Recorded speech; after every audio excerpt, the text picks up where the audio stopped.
ایک پیشین گوئی کہ بھارت پر ایٹم بم گرے گا اور اس کا ہمسایہ اس پر پھینکے گا۔ اگر آپ یہ پیشین گوئی سنیں تو کس حد تک چونکیں گے؟ یہ کس نے کب اور کیوں کہا تو جانتے ہیں۔ پوڈ کاسٹ میں ایک شخص بیٹھا ہوا ہے، میزبان اس سے پوچھتا ہے کہ اگر دنیا میں کہیں اگلا جوہری ہتھیار استعمال ہوا تو کون کرے گا؟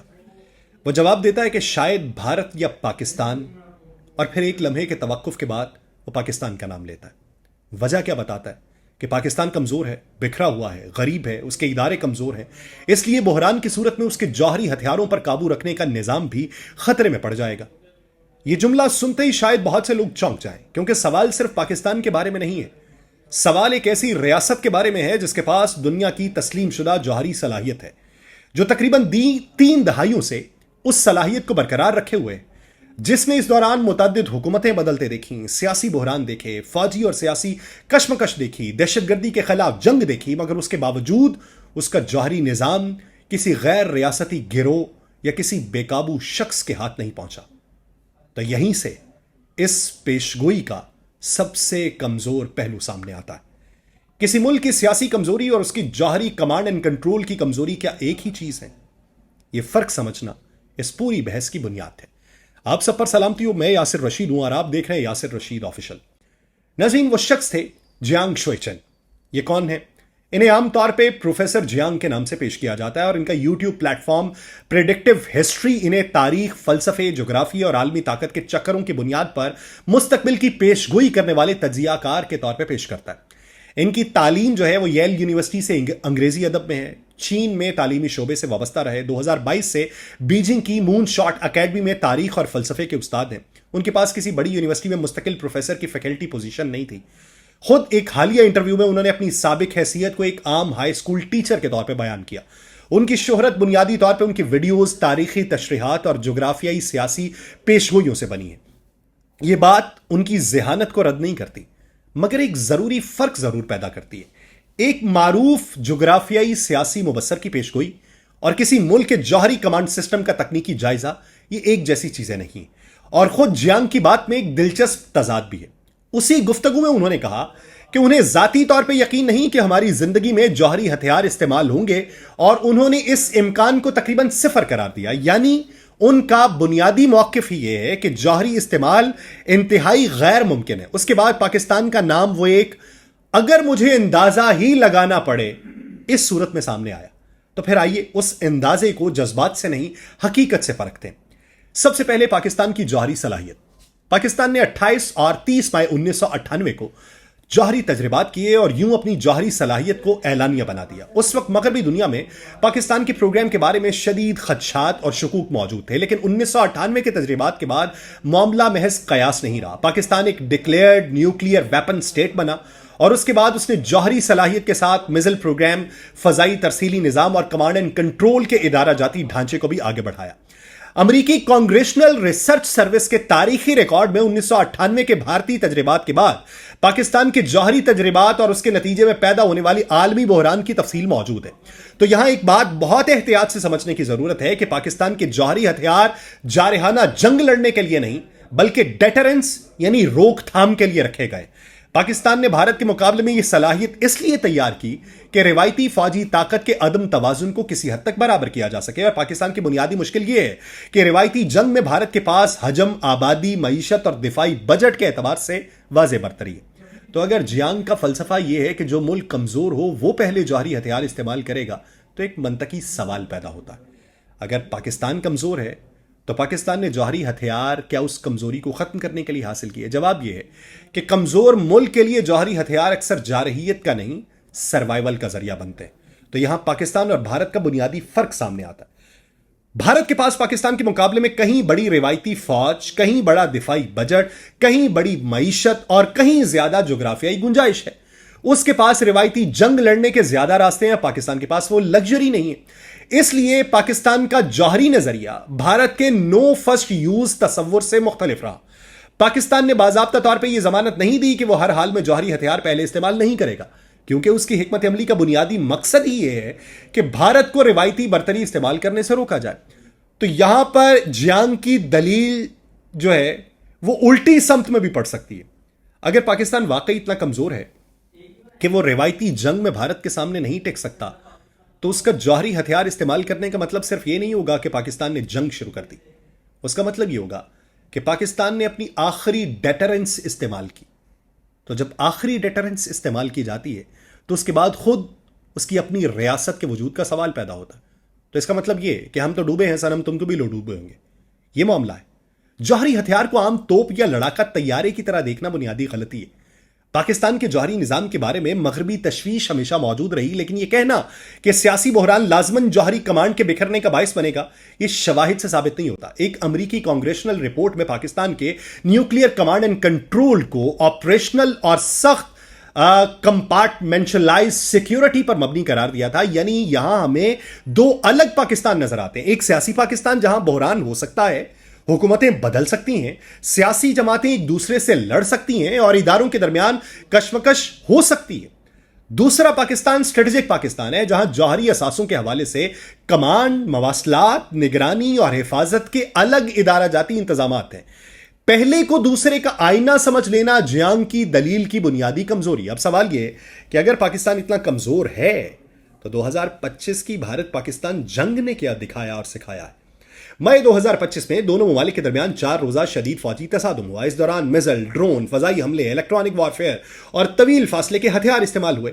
پاکستان نے متعدد بھارتی طیارے مار گرانے کا دعویٰ کیا اور پھر دنیا نے اس کو تسلیم کیا.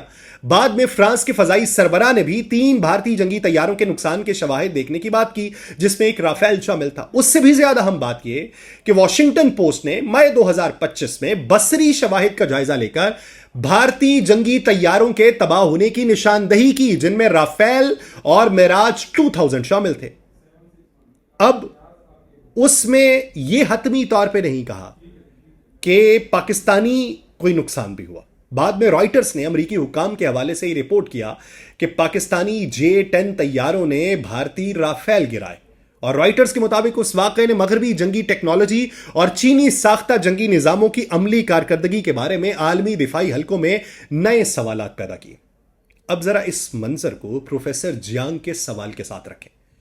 جس ملک کو وہ کمزور اور غیر منظم کہہ رہے ہیں، اس ملک نے ایک ایسی جنگ میں اپنی فضائی جنگی صلاحیت استعمال کی ہے جہاں اس کے سامنے دنیا کے جدید ترین جنگی طیاروں میں شمار ہونے والے رافیل، جدید میزل اور بڑی دفاعی طاقت رکھنے والی ریاست موجود تھی. تو کیا اس کا مطلب یہ ہے کہ پاکستان ناقابل شکست ہے؟ بالکل نہیں. لیکن کیا اسے یہ ثابت ہوتا ہے کہ پاکستان محض ایک کمزور اور غیر منظم ریاست ہے؟ یہ نتیجہ بھی حقائق سے مطابقت نہیں رکھتا. اصل سبق یہ ہے کہ جدید جنگ صرف طیاروں کی تعداد سے نہیں جیتی جاتی. Radar, airborne early warning, data link, electronic warfare, missile, pilot training, فیصلہ سازی، جغرافیہ اور کمانڈ سسٹم، یہ مل کے جنگ کا نتیجہ نکالتے ہیں. اور مئی 2025 کا تجربہ اس لیے اہم ہے کہ اس نے جنوبی ایشیا کی جنگ کو محض کس کے پاس زیادہ طیارے ہیں سے نکال کے ملٹائی ڈومین وارفیئر کے میدان میں پہنچایا. تو یہاں پاکستان کے لیے ایک اور اہم چیز سامنے آتی ہے، چین کے ساتھ دفاعی تعاون. پاکستان کی JF-17، J-10C اور چینی میزل اور ریڈار نظاموں پہ بڑھتی ہوئی انحصاری پالیسی نے اسے ایک ایسے دفاعی نیٹ ورک میں جوڑا ہے جس میں چین کے تجربات ہیں اور پاکستان کا عملی جنگی تجربہ، یہ ایک دوسرے سے ملے ہیں. اور مئی 2025 کی جنگ اس لحاظ سے چین کے لیے بھی غیر معمولی اہمیت رکھتی ہے کیونکہ اس کے کئی نظام پہلی مرتبہ ایک جدید فضائی مقابلوں میں نمایاں ہوئے. فائنینشل ٹائمز نے بھی اس جنگ کو چینی جنگی ٹیکنالوجی کے لیے غیر معمولی کامبیٹ ڈیمانسٹریشن قرار دیا. تو یہ تو پاکستان کی بات ہے. بھارت کی طرف آتے ہیں. کیا بھارت کمزور ملک ہے؟ نہیں، یہ کہنا بھی اتنا ہی غلط ہوگا. بھارت ایک بڑی جوہری طاقت ہے، بڑی معیشت ہے، اس کی مسلح افواج بڑی ہے، اس کے پاس جدید فضائی بحری صلاحیتیں ہیں، وہ امریکہ، فرانس، روس، اسرائیل اور دیگر ممالک سے ٹیکنالوجی اور دفاعی تعاون حاصل کرتا ہے. لیکن طاقت اور ناقابل شکست ہونا یہ ایک چیز نہیں ہوتی. مئی 2025 میں بھارت کو جو فضائی نقصان اٹھانا پڑا اس نے یہ ضرور دکھایا کہ بڑی دفاعی قوت کے اندر بھی ولنریبلٹی ہو سکتی ہے. رائٹرز نے بعد میں بھارتی فضائیہ کے سربراہ کے حوالے سے 6 پاکستانی فوجی طیارے گرائے جانے کا دعویٰ رپورٹ کیا تھا، جبکہ پاکستان نے 6 بھارتی طیارے گرائے جانے کا دعویٰ کیا تھا. اور بھارت نے بعض نقصانات تسلیم کیے لیکن 6 طیاروں کے نقصان کی ابتدائی طور پر تردید کی، اور پھر ڈونلڈ ٹرمپ تو اسے 12 کی تعداد تک لے گئے. یعنی دیانتدار اصولی نتیجہ یہ ہے کہ جنگ میں نقصان ہوا بھارتی فضائی نقصانات نے اس کی ایئر جو طاقت تھی اس کے اوپر سوال اٹھائے. اب پاکستان کے بارے میں یہ کہا جا رہا ہے کہ وہ اتنا کمزور ہے کہ کسی وقت بے قابو ہو کر جوہری ہتھیار چلا دے، جبکہ اسی دوران پاکستان اپنی علاقائی حیثیت کو دفاعی معاہدوں کے ذریعے بڑھا بھی رہا ہے. 7 اگست 2026 کو پاکستان، سعودی عرب اور ترکی نے مکہ جوائنٹ ڈیفنس ایگریمنٹ پہ دستخط کیے. اس معاہدے کے تحت ایک رکن پر مسلح حملے کو تینوں پر حملہ تصور کیا جائے گا، اور پاکستان کے وزیر خارجہ اسحاق ڈار اسے خالصتاً دفاعی قرار دیتے ہیں اور کہتے ہیں کہ یہ کسی مخصوص ملک کے خلاف نہیں. ترکی نے بھی مشترکہ مشقوں، فضائی دفاع، بغیر پائلٹ نظاموں، الیکٹرانک وارفیئر، آرٹیفیشل انٹیلیجنس اور مشترکہ دفاعی پیداواری کے منصوبوں کا ذکر کیا. تو یہاں پھر جیانگ کی تصویر اور زمینی حقیقت میں فرق دکھائی دیتا ہے. ایک ریاست جسے وہ کمزور اور غیر منظم کہہ رہے ہیں، وہ سعودی عرب اور ترکی جیسے دو اہم ممالک کے ساتھ دفاعی آرکیٹیکچر میں مرکزی حیثیت حاصل کر رہی. اس کا مطلب بھی یہ نہیں کہ پاکستان اچانک دنیا کی سب سے طاقتور ریاست بن چکا، میں نہیں کہتا، لیکن مطلب صرف اتنا ہے کہ دوسری ریاستیں پاکستان کی فوجی صلاحیت کو اتنا غیر معتبر نہیں سمجھ رہی کہ اس کے ساتھ دفاعی شراکت داری سے گریز کریں. اور یہ وہ نقطہ ہے جسے کسی بھی سنجیدہ تجزیے میں نظر انداز نہیں کیا جا سکتا. پاکستان کی سب سے بڑی طاقت شاید اس کے جوہری وار ہیڈز کی تعداد نہیں ہے، بلکہ یہ حقیقت ہے کہ اس نے اپنی محدود معاشی صلاحیت کے باوجود ایک ایسا ڈیٹرنس سسٹم قائم کیا جو بھارت کو مکمل روایتی جنگ کے راستے پر جانے سے روکتا ہے. پاکستان کی کمزوری بھی حقیقت ہے. معیشت کمزور ہے، دفاعی بجٹ بھارت کے مقابلے میں بہت محدود ہے، ٹیکنالوجی کے کئی شعبوں میں بیرونی انحصار ہے. لیکن یہاں ایک اہم فلسفیانہ اصول سامنے آتا ہے کہ ریاست کی طاقت اس بات سے نہیں ناپی جاتی کہ وہ کتنی جنگیں شروع کر سکتی، بلکہ اس بات سے بھی ناپی جاتی ہے کہ وہ اپنے خلاف جنگ شروع ہونے سے کتنی حد تک روک سکتی. اس معیار پر پاکستان کی جوہری ڈیٹرنس کو صرف کمزوری کہنا بہت سادہ تجزیہ. اب آتے ہیں اس سوال پر کہ اگر واقعی پاکستان اور بھارت کے درمیان مستقبل میں جنگ ہوئی تو پہلا جوہری ہتھیار کون استعمال کرے گا؟ اس کا جواب آج کوئی ایماندار تجزیہ کار یقینی طور پہ نہیں دے سکتا. پاکستان نے نو فرسٹ یوز کا وعدہ نہیں کیا.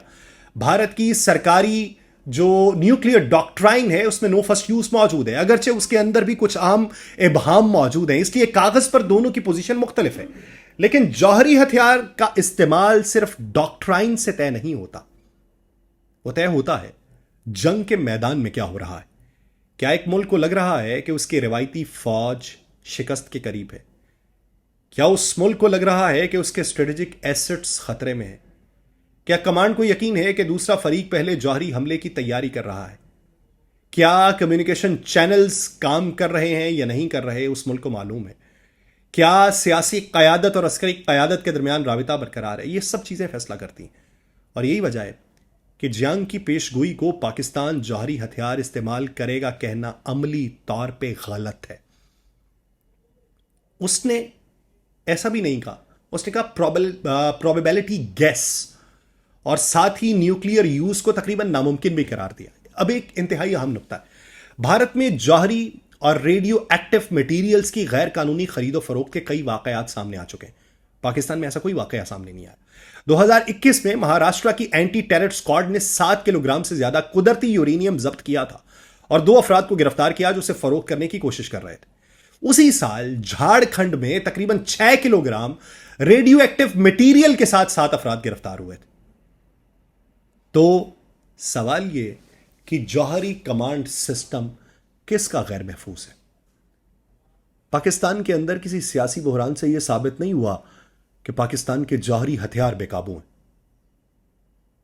بھارت میں 2 واقعات ہو چکے ہیں، اور 7 کلو گرام اگر یورینیم پکڑا گیا تو ایک ایٹم بم کتنے کلو گرام سے بنتا ہے؟ 9 سے 10. تو یعنی 7 اگر پکڑا گیا تو 2 کہیں اور بھی ہو سکتا ہے. پھر اس کا مطلب یہ کہ ریاست کے علاوہ کسی اور کے پاس بھی ایک ایٹم بم بنانے کا مٹیریل موجود ہے. تو پاکستان نے کب اپنے جوہری ہتھیار کسی غیر ریاستی گروہ کے حوالے کیے؟ کب اس کا جوہری کمانڈ سسٹم ٹوٹا؟ کب کوئی جوہری اثاثہ دہشت گرد گروہ کے قبضے میں آیا؟ کب کسی پاکستانی سیاسی بحران نے جوہری ہتھیاروں کی کمانڈ چین کو منہدم کیا؟ ان سوالات کے جواب جو ہیں وہ ہمارے پاس وہ شواہد ہیں جو جنگ کی پیشگوئی کو غلط ثابت کر سکیں. اور سب سے بڑا تضاد دیکھیے کہ اگر پاکستان واقعی وہی کمزور ریاست ہے جو کسی لمحے جوہری ہتھیار استعمال کر سکتی ہے، یا پاکستانی عوام یہ چاہتے ہیں کہ ایٹم بم کا استعمال ہونا چاہیے، تو پھر بھارت نے اپنی سب سے بڑی روایتی برتری کے باوجود پاکستان کے ساتھ مکمل جنگ کیوں نہیں کی؟ جوہری ڈیٹرنس کا یہی مطلب ہے کہ جنگ نہ ہونا بھی جوہری طاقت کے اثر کی ایک شکل ہے۔ پاکستان کا جوہری پروگرام شاید اس لیے کامیاب ترین مثالوں میں شمار کیا جا سکتا ہے کہ اس کا سب سے اہم نتیجہ وہ جنگ ہے جو ہوئی ہی نہیں۔ یہاں مارکہ حق یا مئی 2025 کے بعد کے حالات کو بھی جذبات سے نہیں دیکھنا چاہیے۔ پاکستان نے اپنی کامیابی کے دعوے کیے، بھارت نے اپنے نقصانات محدود انداز میں تسلیم کیے، بیرونی اداروں نے بھارتی طیاروں کے نقصانات کی تصدیق کی، لیکن دونوں ممالک نے جنگ کو مکمل روایتی جنگ میں تبدیل نہیں ہونے دیا۔ اب وہ خفت جو ہے وہ پاکستان کو نہیں مٹانی، وہ بھارت کو مٹانی۔ تو بھارت کے بارے میں یہ ابہام پایا جا سکتا ہے۔